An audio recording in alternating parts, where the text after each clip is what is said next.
Ingat lagi masa mula-mula kena stroke ke.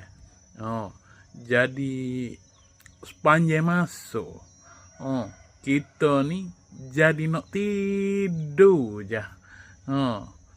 Jadi gak ingat lagi dulu katil kita ke duduk depan bilik.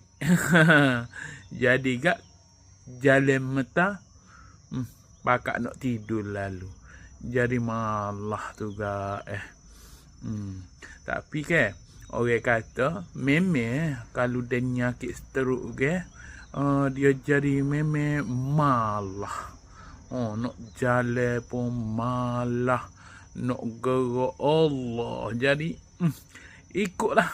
Jadi malah berdoa. Ingat lagi. Aduh. Tapi lah ni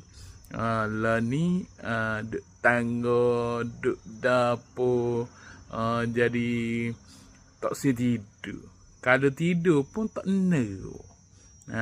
Gitulah. Lah ni ngah dulu.